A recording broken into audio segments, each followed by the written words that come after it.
Welcome to Far East Wargaming. Richard here, bringing you another Heresy Thursday. And with me once again is my co-host, Jason. Hello, everyone. So, today we're having a look at the announcements at the most recent Warhammer Fest in the UK. Yeah, lots of big news. There were quite a few reveals, some minis, some pictures, and a roadmap. So yeah, I think there's a lot to talk about this time. Yeah, there is a lot to digest. It's generally the time for a whole bunch of announcements by Games Workshop, and I think the people who attended and the community in general weren't disappointed in the volume of announcements, be that 40k, the New World, or any of the smaller game systems. But what we care about the most is the Horus Heresy. Absolutely. Yeah. I mean, if you were a fan of Games Workshop in general, then I'm sure there was a little bit of something there for everybody.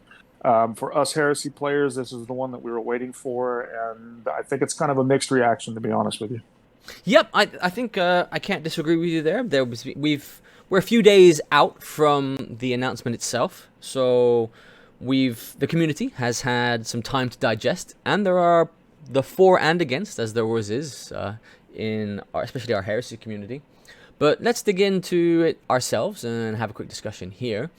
We'll start with the beginning. The first announcement they made: the plastic Cerastus Knight Lancer. Yeah, this is a big boy. So this is a redo in plastic of a pre-existing Forgeworld model that was in resin and also had a bit of a reputation as being a pain to put together. So from that perspective, having anything in plastic is always a plus. It's definitely going to be more durable. It's going to be easier to put together. It's going to be less likely to chip paint, blah, blah, blah, blah, blah. But did we really need a plastic knight with so many other things that were kind of pending? My answer is no. But it's a beautiful model. I mean, I could easily see myself buying one of these and using it more for fun because let's face it, knights are not in the greatest place right now in the rules, with the exception of like armigers.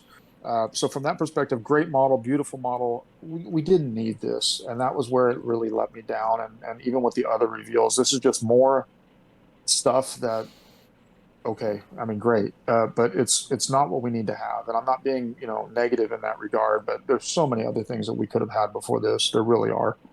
Yep, I think you're right there. I'll say this though, I agree with you in terms of the look and feel. The model looks amazing. There's no two ways about it in my opinion there.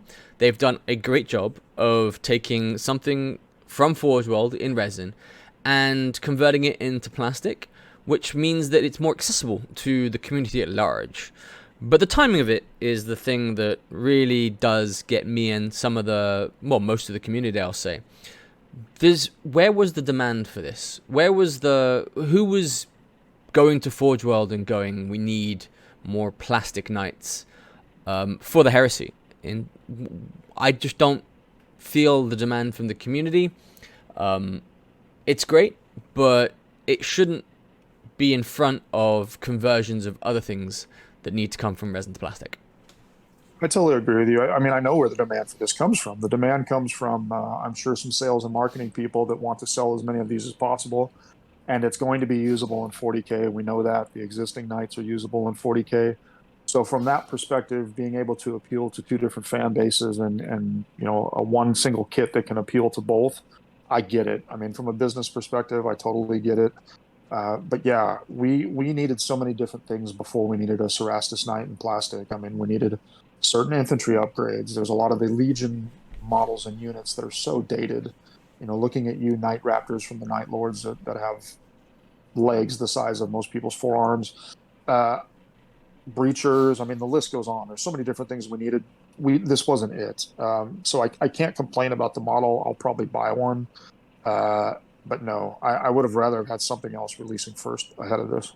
Well, you touch on a good point. I think that's kind of an underlying theme, a sub-context through the entire announcement. It's the cross-compatibility to 40k, which is becoming more and more to the forefront, in my opinion, with the releases that we're getting for the Horus Heresy.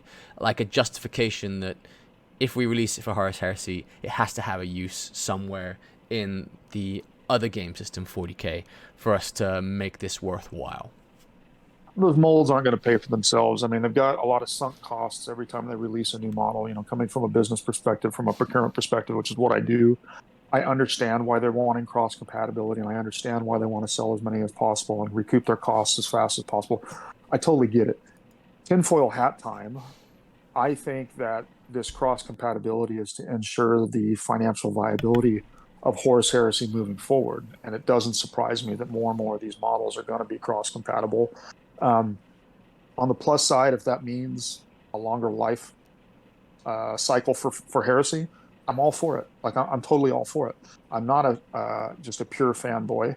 I don't think we needed the model, but I get it from a business perspective, and I think you're absolutely right. We're going to see cross compatibility just kind of becoming a reoccurring theme for many of these releases. Yeah. So I think to really summarize it, lovely model for the Cerastus Night Lancer there. Great to see something coming from tricky resin to more simplistic plastic. And hopefully the price comes down as well, which is a thing we don't yet know. But we've seen a general trend that as it comes into plastic, it has seen a small price drop. Not as much as we'd like, but I think not an insignificant amount anyway. Yep, absolutely. So, well, let's move on to their second announcement, because there was quite a few announcements in the Horus Heresy section of Warhammer Fest.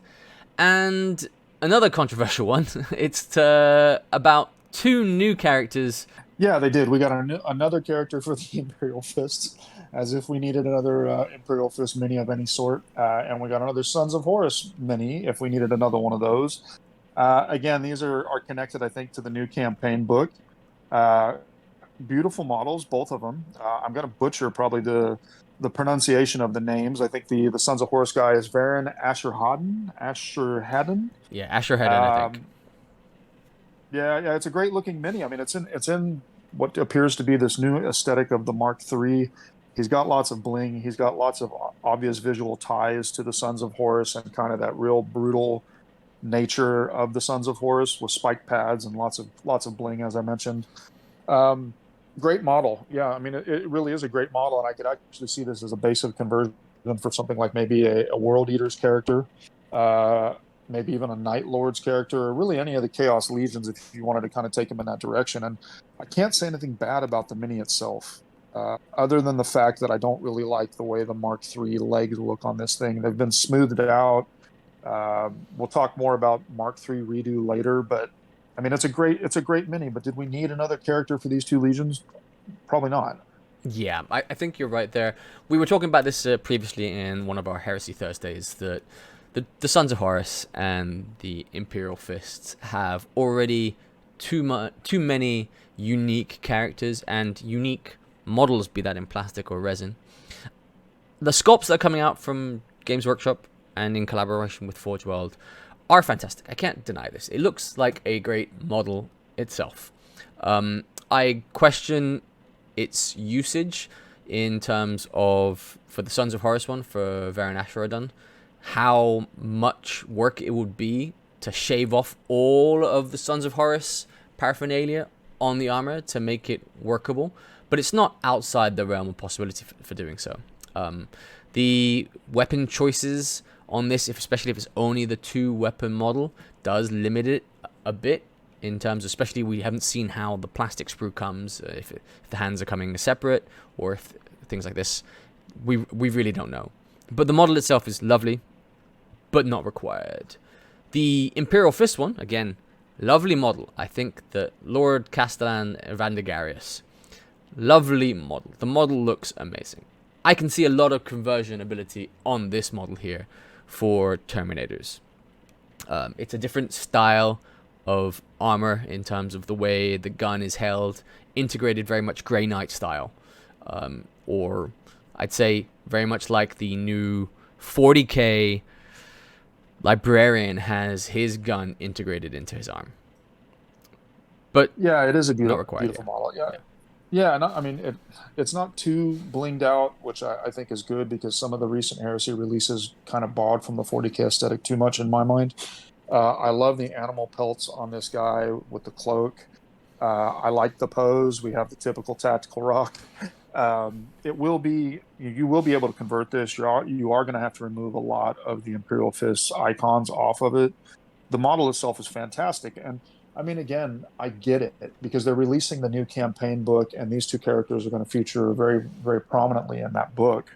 So it does make sense to release the minis associated with the book for the characters in there, but when are some of the other legions going to get some love? Raven Guard, Iron Warriors. I mean, the list goes on. There's so many legions that are just lacking character models, and we need those, right? So hopefully, when we get to the roadmap discussion, maybe those are also in the works for the rest of the year. Yeah. For me, I think something was missed here. I get the Siege of Chthoniya is about the Imperial Fist and the Imperial Fist and Sons of Horus. But there were other legions there. And this is all new lore. This is all new canon for us in the Horus Heresy. What was stopping them putting Thousand Sons character in there? Or any of the other legions that are going to take part in this other than the two flagships? Even if it's these two flagships plus two or three others, that would have been a more substantial announcement. Yeah, for sure. Running theme, right? We talked about the Cerastus Knight, great mini. You can't really argue too much about the mini itself. We just don't, just more stuff we don't need. Unless you're a player of one of these two legions, and most of us are not. I mean, let's face it. Face it. Yeah, I think you're right there.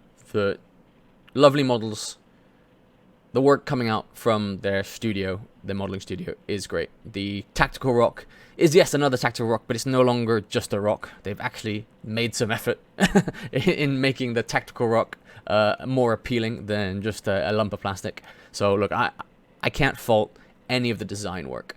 I can only argue on the timing and then the choice for the lore.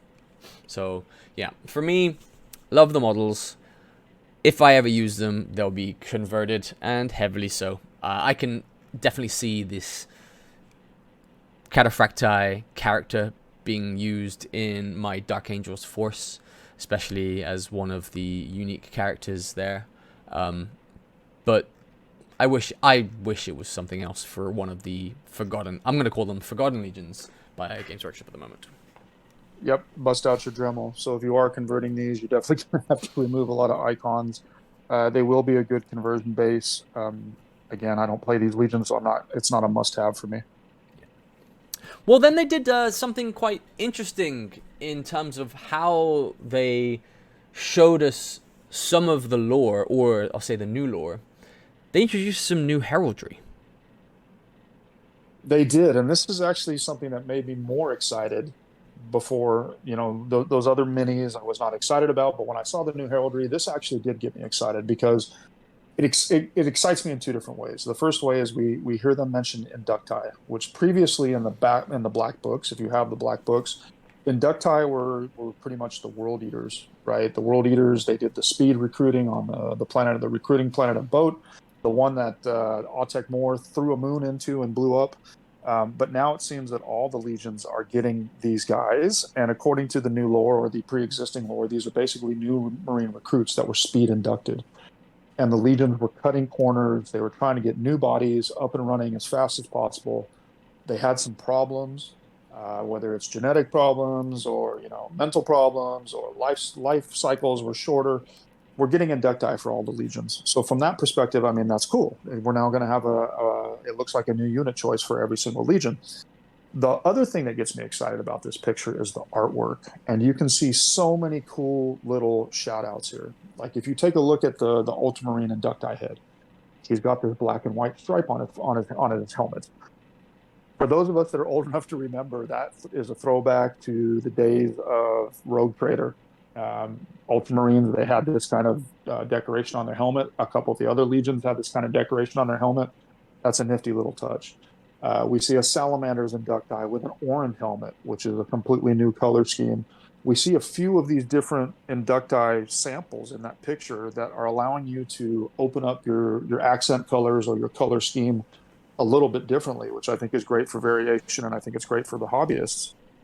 So I'm excited about that part of it. So this inducti announcement, for both those reasons, the fluff and the art and the hobby aspect, does make me pretty excited.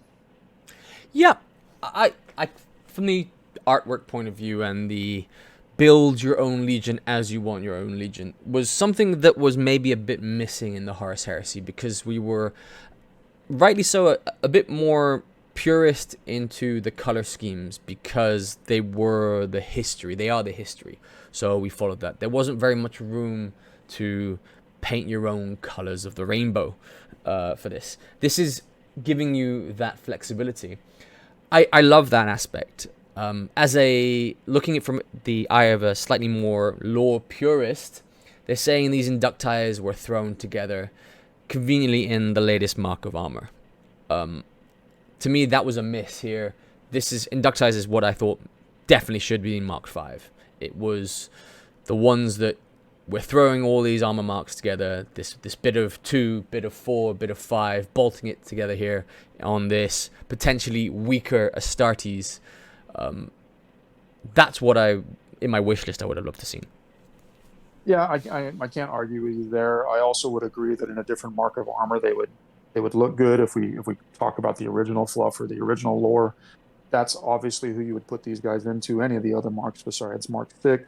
But since it seems to be a revamp of almost all the armor marks, and we'll talk about that as we get into the roadmap discussion, we know they've redone the Mark 6, obviously. The picture that we're going to look at in just a minute, they're redoing the Mark 3. The vehicle accessory sprue has a head and a torso and arms from Mark 2, which looks to be revamped. We know they're revamping all the armor. So they almost didn't have a choice, if you think about it, but to put them in Mark 6 helmets because the new armor marks haven't been fully revealed yet. Yeah, that's a good way of looking at it. I think another thing that was pointed out when I was talking to this in our community is that from the new player point of view, Mark 6 is all they have. So this is appealing to them. And I can't fault that because you're right, the Age of Darkness box set was fantastic value for money for anybody looking to start the Horus Heresy, and it gave you all Mark 6. So here, if you've not painted all of that box, or you have been one of us crazy fans and bought several of those boxes, it's quite immediate now that you could get a new unit up from day one of the release and take part in this new heraldry and this new color scheme. Following along the lines of how GW wants you to paint it with the beaky helmets. I'll say that looking at some of these, I do love the heads. Some of them I have no idea how a amateur hobbyist will have the skill to paint something like that. But the option is there. Yeah, there's just cool options. A white helmeted Imperial Fist, a white handprint on a Night Lord, a fully silver helmet on the Iron Hands, my boys, a black helmet on the Thousand Suns. I mean, the list goes on. There's lots of little tweaks here to the color scheme, which I think is really, really cool. I do agree with you. Some hobbyists are not going to be able to paint this, but I plan on actually mixing some of this into a few of my units because yes, you could have inducti units that have these unified new little tweaks, but there's nothing stopping you from modeling up some Mark 3s or Mark 4s or Mark 5s in the existing armor and then doing a little shout out like this on a model per unit or 2 models per unit representing a new inducti that joined that unit. So yeah, it's pretty cool to see this. I like this a lot, and I'm more excited by this picture than the new characters and the new Cerastus Knight, that's for sure. Yeah. So, well then, if we move on, we talked about the roadmap, so let's dig into that and what they announced. So they broke down the releases into 5 sections. This spring, which we've already had the announcements for, which is the Vindicator Siege Tank, and apparently now those 2 new characters. But then there's 4 other periods. The coming summer, coming autumn, winter, and then spring again. So we're really spanning 15 plus months of releases for the Horus Heresy. Yeah, absolutely. And I mean, it's good at least to see that we have a roadmap. So credit where credit is due, because I mean, we were getting little drips here and there with the Heresy Thursday announcements and whatnot.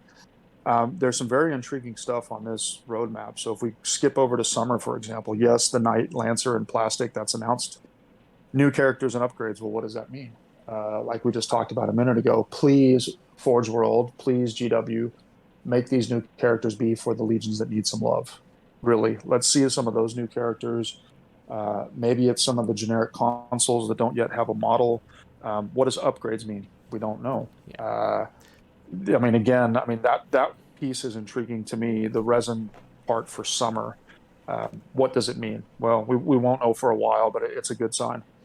I think I'm more on two minds about this roadmap. It's quite clear to me in plastic they've got everything laid out, and that makes a lot of sense in terms of a business point of view because of the injection molding required to do this. So they have to plan in advance the models, they have to get the molds made. So I'm sure that's been in the running for a very long time. I'm very underwhelmed with their resin announcements. It's too much, in my opinion, of a catch-all.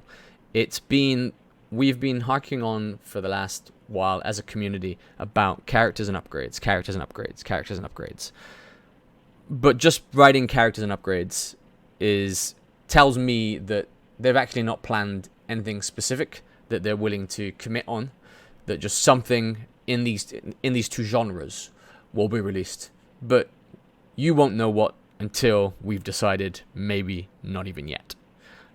That's what concerns me more about the resin release side of things. I do love the pipeline they have for plastic. But let's go into it. Let's look at the plastic first in terms of... We've got the tanks. Everybody in GW seems to be obsessed with their plastic tanks. And we've had our fill of of Lords of War and other tanks. So the Vindicator Siege Tank, we've seen that come out already. The latest announcement of the Knight Lancer, that one there, we've seen this. We've just had a discussion on that. More Lords of War. What really does that mean in what's left for us? More big tanks and more knights. That's what's left, right? I mean, they still haven't fully converted over all the Lords of War to plastic. So this could be any of the Baneblade chassis models that were pulled off of Forgeworld. That's what this could be for Lords of War. It could be other versions of the Knights, just like we had with this Cerastus Lancer. Those could be moving over to plastic. That would qualify for Lords of War. I don't know. I mean, again, do we need more Lords of War? No, we don't. But that's what it really means, right? You're going to get more of the big tanks and more of the Knights in plastic, unless there's something new that's coming. But they don't. If it was something new that we don't have already in Forgeworld that's being converted over, they would say new. They're not saying new. They're saying more. So it's more of the same. Dreadnought is a very interesting word choice. Okay, so another plastic dreadnought. That signifies two things in my mind. Tinfoil hat. I love my tinfoil hats when it comes to heresy. It could be either a new dreadnought type that we haven't seen. Maybe it's going to be a unit type in the Chthonian book, and now it's getting a plastic model. Could it be a redo of the Castaferum, which is the box knot, the 40K dreadnought? Is that getting re-released in plastic? I don't know, but that's an interesting word choice that they said dreadnought, because it could be either of those. Something new, or perhaps the box knot's getting re-released in a different styling or something like this. Yeah, we've got the Deredeo that could come out in plastic. That'd be nice to see. We've also actually got the lost Contemptor that we lost from 1.0, the close combat specific one. That could maybe be released as purely a rules release. Yeah, the Cordis. Yeah, maybe. I mean, you could easily take the existing Contemptor plastic dreadnought now. And for those that don't know, that didn't play 1.0, the Cordis was basically a slightly degraded Contemptor dreadnought. It didn't have as good of stats in some ways. It had new stats in other ways.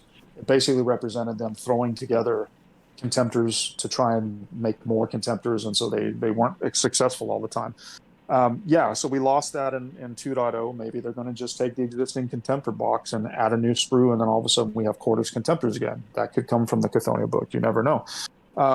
Or the Dreadnought here, you raised a very interesting point, which it could be the plastic Deredeo that's been hinted at in one of the photographs. So, yeah, that word choice to me it's very ambiguous, and it could lead to a lot of different outcomes. Yeah. And then they talked about Armour Mark update. I think it's quite clear that that's going to be the Mark III, but they are going through this trend of changing the scale of the armors.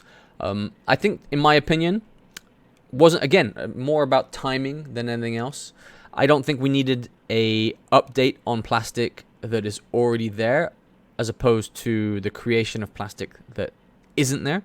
So I would have liked to see maybe a Mark II being updated first before the Mark III, because we don't have any Mark II in plastic. That would have been nice to see. The fabled Mark V, that would have been lovely to see as well. Again, the Mark V could have had more use in 40k than the Mark II. So I think it's kind of a missed opportunity there, as opposed to taking what is quite a respectable Mark IV kit, Mark IV and Mark III kit we have in plastic, and then just new scaling them. Yeah, Armor Mark the update. I think it is going to be the Mark III. I totally agree with you, and we can talk more about it when we look at the actual picture. We didn't need the Mark IIIs upgraded. We didn't need Mark IVs upgraded. We don't really need any of those upgraded from a playability perspective. There's so many other things that they could have worked on that you alluded to. Yeah, I'm torn about this one because I love the existing Mark III models. I like the existing Mark IVs. They're not my favorite, but I like them. The Mark V resin from Forgeworld are so good.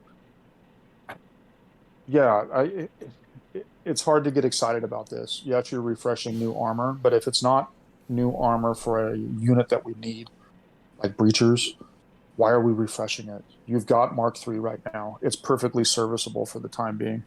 Yeah, I'm thinking, especially if we talk about the commercial point of view, their molds can't be degrading already for these metal molds for this. So to me, if we're talking about the P&L side of things for GW, this seems a miscalculation. But again, I don't work for them. I don't see their internal numbers. But disappointing to revamp something we already have for little demand or need. Totally agree. Yeah, and I mean, for those of you that are on the secondary market a lot like me, as a way to kind of lower the costs to bulk up your forces, I mean, Mark IIIs are still in very high demand. They're a beautiful model. The existing model is fantastic. Some people don't like painting it because of all the armor trim and everything else, but I love them, and they just fit the aesthetic of certain legions so well. So yes, if you're redoing a model that already has high demand, okay. I just question the timeline, the priorities. It just doesn't make sense. Yeah. Well, I'm going to jump quickly from In Autumn there jump to the resin part, because they say a Primark, and I think that's more significant than new characters and upgrades. That is basically every other announcement for the resin side of things for for this roadmap. But I love Primarks. The Primark models are beautiful. The older Primarks are beautiful as well. But a new Primark, are we thinking that we're talking about one of the ones for Siege of Terror, which had changed throughout the Horus Heresy? We know exactly what this is. I mean, they said it. If you've watched any of the videos, the people that videoed the actual announcement during Warhammer Fest, the question was asked, what does this refer to? And I think the answer was, it's a Primark that has changed over the heresy. Okay, well, there's only a few of those. Well, I mean, there's Vulcan. He was killed repeatedly over and over and over again, tortured, but he doesn't really change. He just comes back to life. Ferrus Manus lost his head. You don't need to remodel that. My boy can just be modeled without his head. I mean, to me, this is probably Lorgar, right? Lorgar kind of ascended, just like we had Horus ascended. Lorgar in the lore, he gained powers. He became elevated in chaos. It could be Angron. I mean, the 40k model is perfectly usable as a 30k elevated Angron, but are they going to release one specific to Angron? Don't know.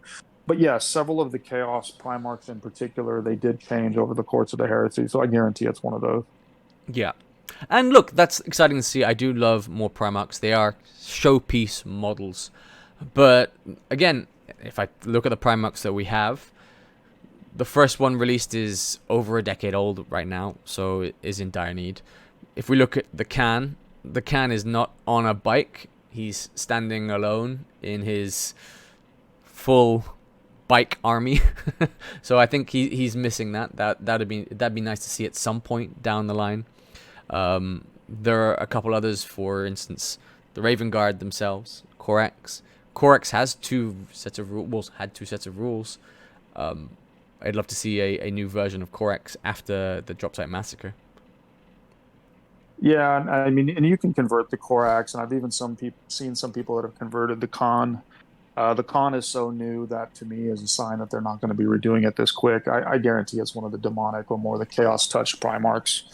And the answer that was in the video kind of suggests that as well. So let's just see which one it is. That's really the only surprise. Yeah. Well, then moving on to winter, we'll start with the Mystery Armor release, which I think they've alluded to might not be anything to do with Space Marines, because they had a very quick slide saying that the Horus Heresy isn't only about the Astartes. There were other people taking part. So what are the options there?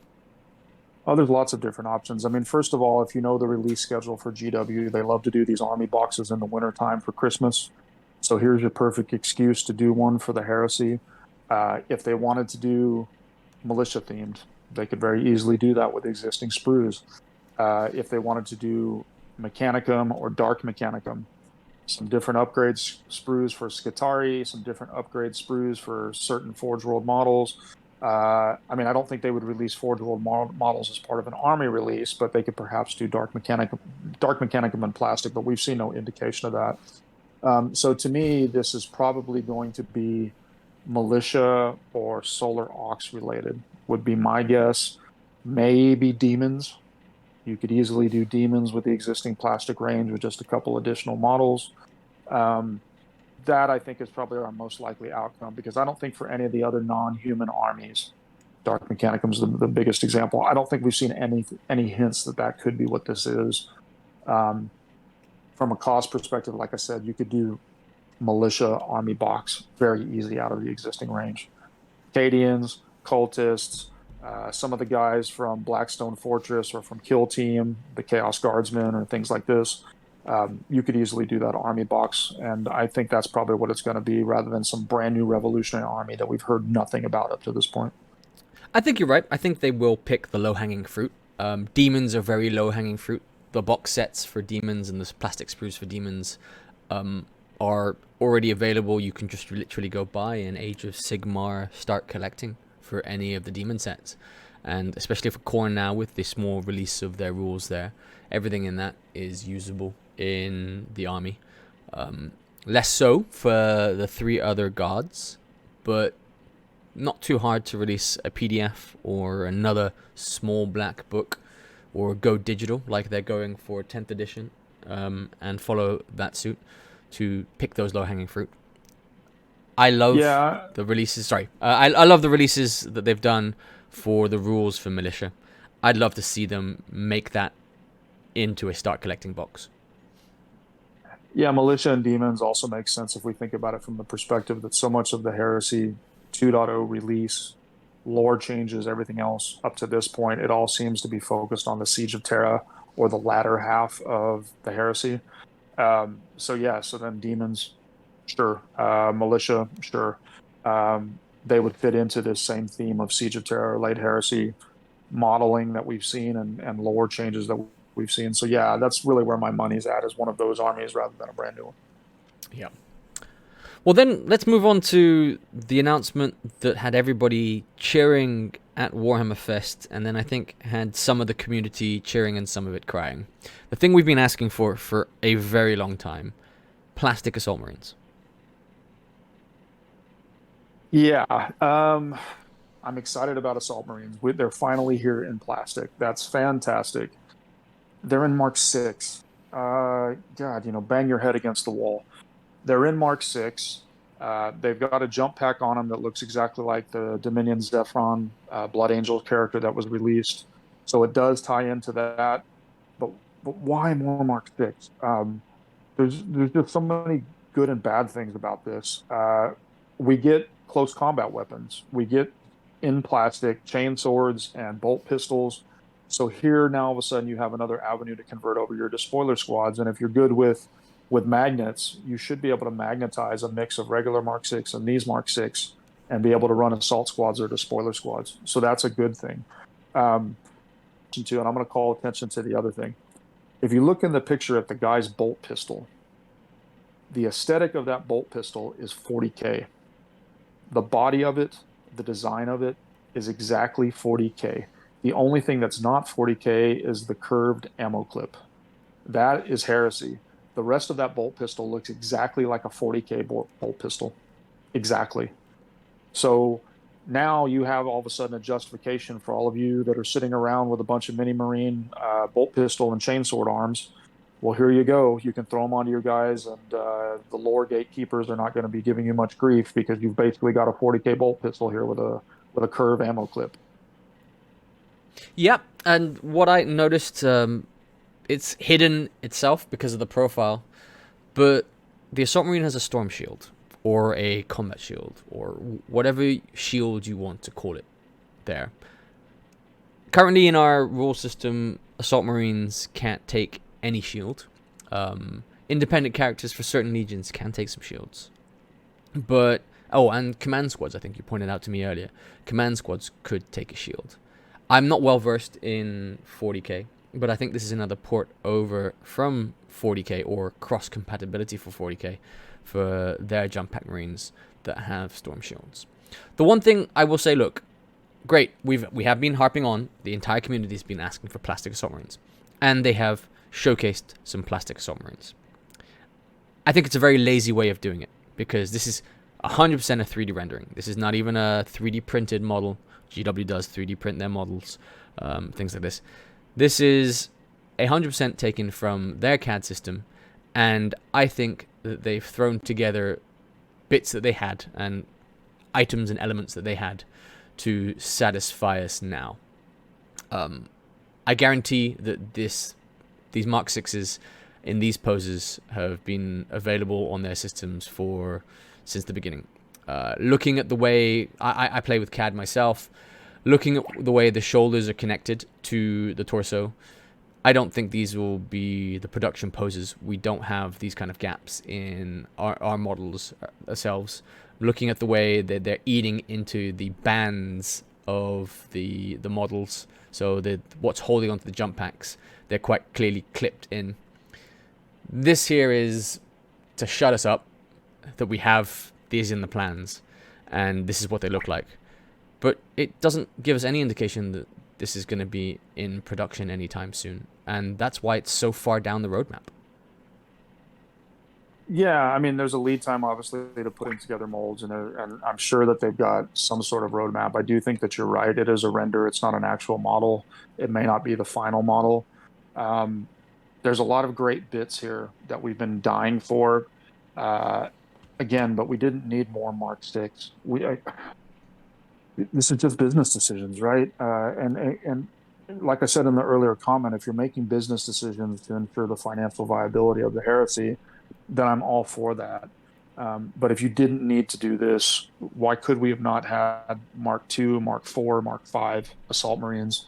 But yeah, I mean, there's useful bits in here too, the shields that you alluded to, and the spoiler arms and all this kind of stuff. But yeah, mixed reaction to this. Happy on the one side and not happy on the other. Yeah. I think, again, missed the mark on the mark there for what to do with assault marines. We have already some great assault jump packs. We have the Mark IIs, the Mark IVs. They're very heresy based. Scale those up. Put those in new scale. Put it on new scale Mark IIIs you've just announced there, or are looking to announce, this kind of thing. Make us excited. Mark VI doesn't excite anybody anymore. This is not something that you'll convert over from your current Mark VI sprues. This is a whole standalone kit. That being the case, even with magnetization, make them assault or despoilers, the mark could have been different. Unless you're a Raven Guard, and that's great. You've got beakies with jump packs. It's exactly what you wanted for the Raven Guard, and it fits their legion. I'm not a huge fan of the way they're rewriting lore to fit marketing, as opposed to doing the small jump to make the marketing fit the lore. Yeah, I agree. But I mean, let's face it, and for GW, lore is a very fluid thing. There is retconning, there is all these changes to the lore to justify the models and everything else, and that's not going to change. That's always going to be the case because it's a miniatures sales-driven model or business model, and it's a company that's driven that way. And if you ask anybody from GW, they're in the miniature selling business. They're not necessarily in the lore business. So I don't think that's going to change. But yeah, I'm with you on a lot of your observations. It's not exciting for those reasons. But great, we have Heresy Assault Marines in plastic. Yay! Yep. It's not the ones we wanted. Yep. Yay! It's been announced. Hopefully, we'll get it in the timeline they've given. I want to hope that there is enough time for change, because it's quite clear that they've not really executed anything there. And I think if we make enough fuss, it'll fall on deaf ears. but yeah, happy and sad. I think it's really sums up a lot of this announcement for the Horus Heresy at Warhammer Fest for me here. Finally, on the roadmap, we look at this time next year. So that would be really spring 2024. And they've got down in the plastic here Legion Command Squad and melee weapons. Yeah, this is, I think, one of the best parts of the entire roadmap, right? And this would have been the thing that we could have had at the beginning of the roadmap rather than the end. Legion Command Squad is going to be very much appreciated because so many of the options, whether it's weapons or the Legion Standard or the blinged out armor, because they're all in Artificer armor, you have to kind of acquire those from different sources when making your Command Squad. So the fact that we're getting one now in plastic is a great thing. More than likely it's going to be Mark 6, so don't get too excited unless you're a huge Mark 6 fan. The melee weapons, that's probably going to be maybe an upgrade sprue or a box like we've seen with the assault and the heavy weapons. This is fantastic for us to be getting, and I'm really excited about that part of it. But I mean, we're 2+ years now by that point into Heresy 2.0. This really should have been further up in the release schedule. So that's my big beef with this. But as far as the units and the items themselves, it's fantastic. Just why are you waiting so long? Please, GW, listen to us. I promise you people will buy stuff that they want, that they need. I mean, jet bikes are selling like hotcakes. Contemptors and certain heavy weapons are selling like hotcakes. Why are you not accelerating this in the schedule? Why are you waiting all the way until spring? I think it's just it's a bad roadmap choice. I think you alluded to the correct thing there. It's the wrong place in the roadmap. This roadmap should have been inversed. And I think that the roadmap we're seeing is maybe, I'm not going to say a knee-jerk reaction, but it's definitely a reaction to the community saying we've had enough of tanks. That I think maybe the design team or the marketing team may have realized that they've missed the mark at throwing so many heavy vehicles down our throats in a game system that doesn't make them any good. Well, I mean, we alluded to it earlier. It's the cross compatibility with 40K. It's sell, but these would sell too, and that's the thing. I mean, they really would sell, and there are different opinions on this, but it should have been pulled further into the release schedule, closer to us rather than further away. Yeah, especially the melee weapons. The melee weapons allow, regardless if they kept them in the Mark 6 size, a hand is a hand. The use for melee weapons opens up so much possibilities. It opens up your own assault squads. It opens up the spoiler squads. It opens up just so much across a variety of the legions. I'm not even talking about just the chainsword and bolt pistol. We need chain axes for word bearers. For the world eaters, things like this. Opening up melee weapons should be sooner. It's not a hard thing to do. We're not breaking norms. We're not here making you design whole new things. These are already there. You just have to put them in sprues. Fully agree. I mean, the Forgeworld despoiler upgrade pack is ridiculous. To make a squad of 20 despoilers, you need like 4 of those, plus the models themselves. I mean, a single despoiler squad is going to cost somebody a bomb just to try and equip it. Please pull this in earlier if you can. I don't think they will, but that part is a miss. Yeah. No, I think we agree there on the roadmap. They also gave us a bit of preview, alluding back to what we're talking about, the Mark III armor with this cinematic graphic. Yeah, there was a photograph that was also revealed at Warhammer Fest. It's got a picture of a Land Raider, but more interestingly, it has Mark III's, what looks to be redesigned armor. It has a Deredeo, so I think right there, those are the 2 points of the roadmap that we talked about, which was the autumn release schedule, which is a Dreadnought and an armor mark upgrade.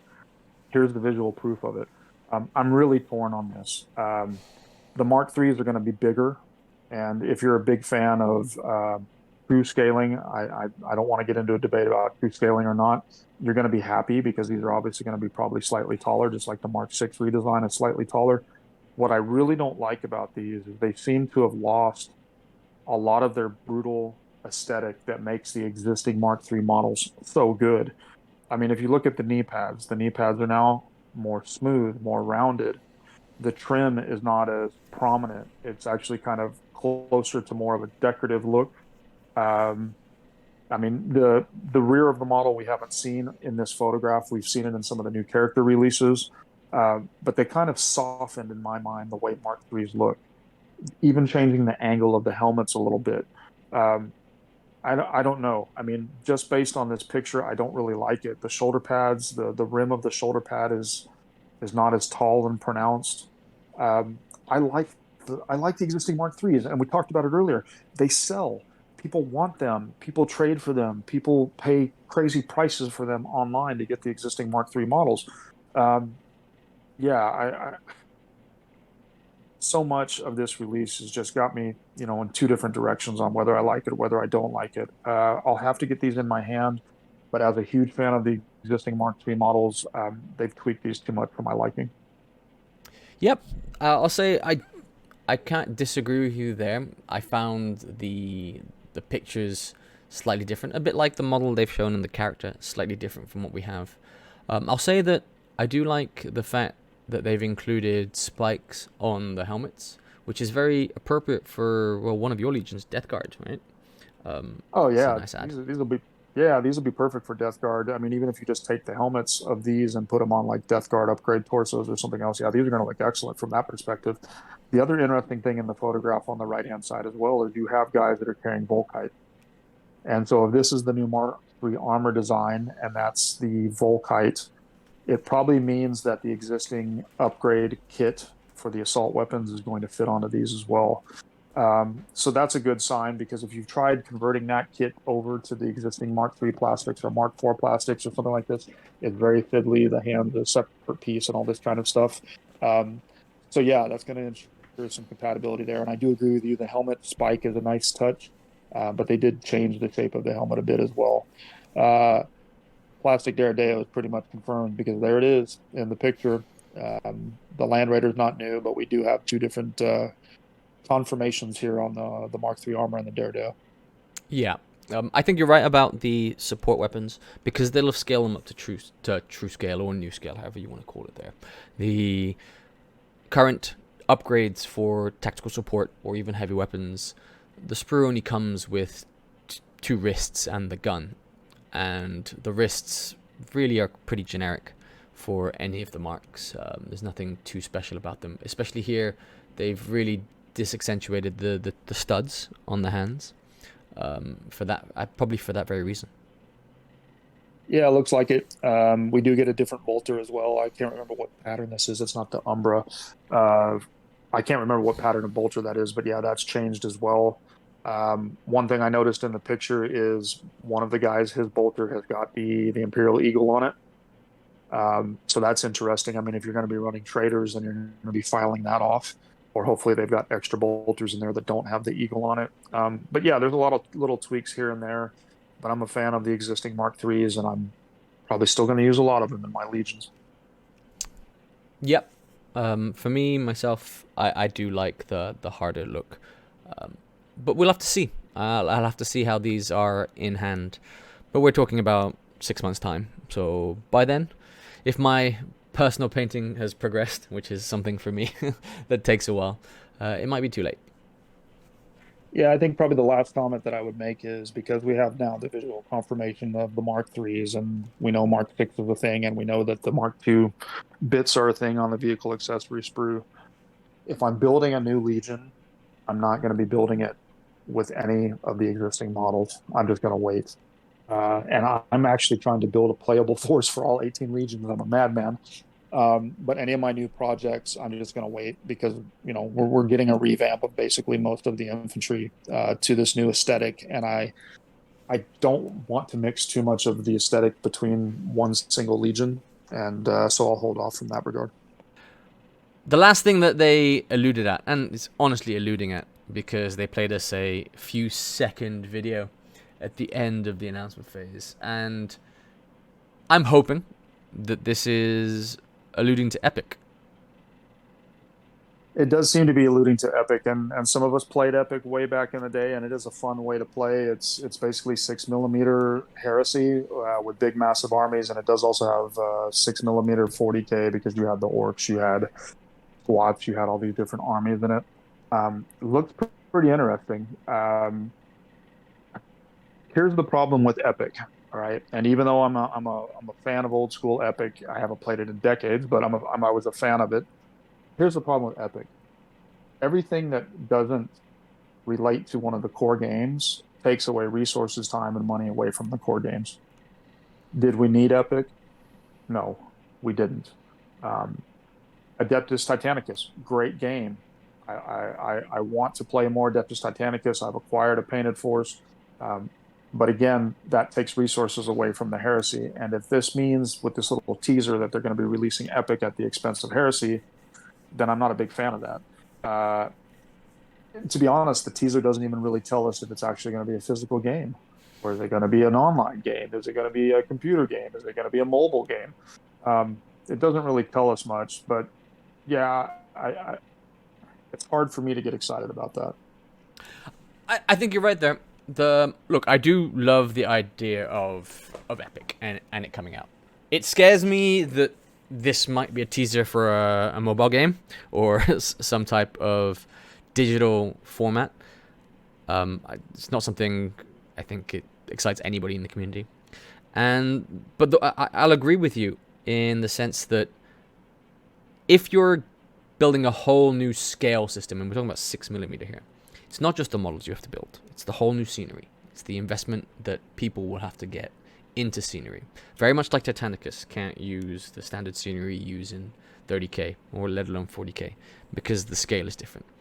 It is taking away resources from the company to a game system that definitely needs it. It's also harder it divides the community. It's money spent away from the two core game systems. Yes, this will be a specialist game.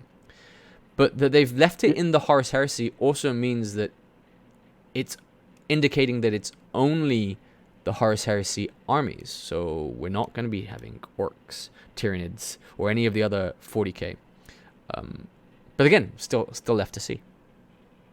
Yeah, we'll see. I mean, Titanicus and Aeronautica Imperialis, the aircraft game, those are essentially the same scale. So who knows? Maybe they're bringing some additional forces to those games, allowing you to perhaps play all of them together. We really don't know if it's a physical game or if it's an online game. We'll just wait and see. Yeah. Well, that really sums up everything that was officially announced at Warhammer Fest in the UK. This is our 2 cents from Far East Wargaming. The community at large has had some time to digest this, and there are various opinions, especially in the online community. But from Far East Wargaming, thank you very much for tuning in. I hope you enjoyed it, and if you did, please like and subscribe. We'll be back next week for another Heresy Thursday podcast, and our releases on Monday will continue for the near and distant future. So from me, Richard, at Far East Wargaming, thank you very much for tuning in. Yep, and from Jason as well, thanks as always for tuning in. We really appreciate the growth that we've seen in the channel, the comments, keep them up. It's what really keeps us going, to be honest with you, because we just love talking about these kinds of things and putting up the videos for your enjoyment. So thank you, everyone. Hope you got something out of this, and as always, happy wargaming.